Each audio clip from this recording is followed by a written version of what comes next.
राम राम जी सभी किसान भाइयों को। मैं हूं आपका दोस्त HR मीना और आप देख रहे हैं हमारा यूट्यूब चैनल एग्रो हाईटेक 2.0 पर आप सभी का स्वागत है। किसान भाइयों, रबी का सीज़न है, बुआई का टाइम चल रहा है और इसी बीच हमें फर्टिलाइज़रों का भी उपयोग कर रहे हैं। तो इसमें सबसे ज़्यादा हम बुआई के टाइम में जो फास्फोरिक उर्वरक होता है, सबसे ज़्यादा DAP का यूज़ करते हैं। तो अब हमको DAP का यूज़ न करके SSP का यूज़ करना चाहिए, क्योंकि उसमें जो फास्फोरस से जो फर्टिलाइज़र होता है उससे ज़्यादा पोषक तत्व होते हैं। एक नाइट्रोजन पोषक तत्वों को छोड़ के प्लस 2 पोषक तत्व होते हैं, एक तो होता है कैल्शियम और एक होता है सल्फर, और DAP में होते हैं 2।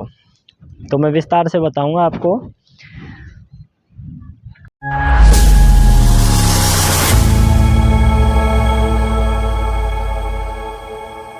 किसान भाइयों, जो DAP फर्टिलाइज़र है उसमें नाइट्रोजन होता है 18% और फास्फोरस होता है 46% और पोटास की मात्रा इसमें 0 रहती है।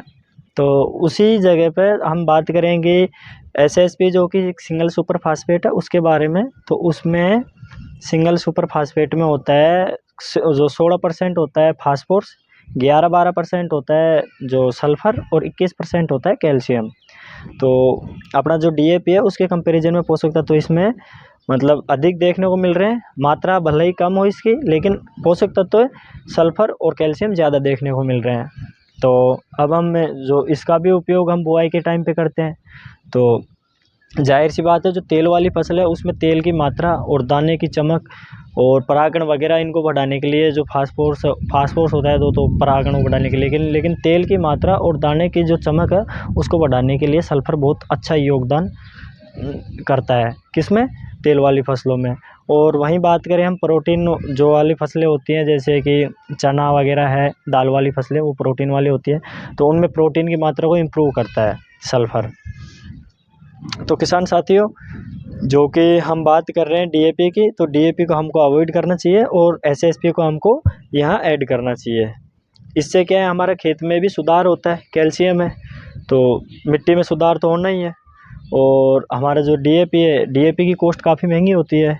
DAP की बोरी की एक बोरी की कॉस्ट होती है 1350 रुपये के लगभग, जो कि उस बोरी की कीमत में SSP के 3 बैग आ जाएंगे, क्योंकि उसके लगभग 400 रुपये की कीमत होती है एक SSP का बैग की। तो वहाँ भी हमको फ़ायदा देखने को मिल रहा है, क्योंकि एक DAP है, DAP को हम बाहर से जो बाहर से इंपोर्ट करते हैं, उसका जो रॉ मटेरियल होता है उसको इंपोर्ट करके यहाँ हमारे भारत में हम इसको मैन्युफैक्चर करके किसानों तक पहुँचाते हैं। तो इसलिए इसकी कॉस्ट ज़्यादा महंगी होती है। और SSP है तो SSP के कारखाने काफ़ी भारत में बहुत ज़्यादा मात्रा में है। और तो NPK वाले फर्टिलाइज़र का भी हमको यूज़ करना चाहिए, क्योंकि उसमें तीनों पोषक तत्व बराबर मात्रा में मिलते हैं। अगर हम SSP का यूज़ कर रहे हैं तो साथ ही में उसमें नाइट्रोजन नहीं होता है SSP में, तो हमको हमारी आवश्यकता के अनुसार यूरिया का यूज़ करके हमको नाइट्रोजन की पूर्ति की जा सकती है। और हाँ, ध्यान रखें किसान साथियों, यूरिया का जो कि नाइट्रोजन है, नाइट्रोजन का उपयोग एक बार में न करके फसलों में 3 बार करना चाहिए।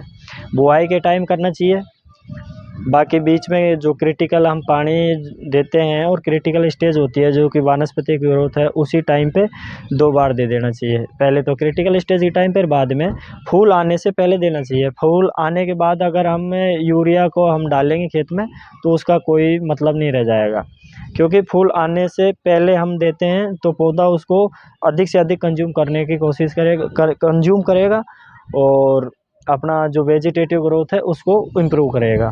तो किसान साथियों, ध्यान रखें कि जो फ्लोरिंग स्टेज के बाद में नहीं देना चाहिए, या फिर फलियां बनने के बाद में नहीं देना चाहिए। उससे पहले हमको यूरिया का जो उपयोग है वो खेत में कर लेना चाहिए। इसी प्रकार से हमें आपको बताएं कि DAP का यूज़ न करके SSP का यूज़ कीजिए। साथ ही जो NPK ग्रेड वाले उर्वरक हैं, काफ़ी ग्रेड, बहुत सारी ग्रेड्स हैं, उनका भी आप उपयोग कर सकते हैं। किसान साथियों, ये जानकारी आपको कैसी लगी?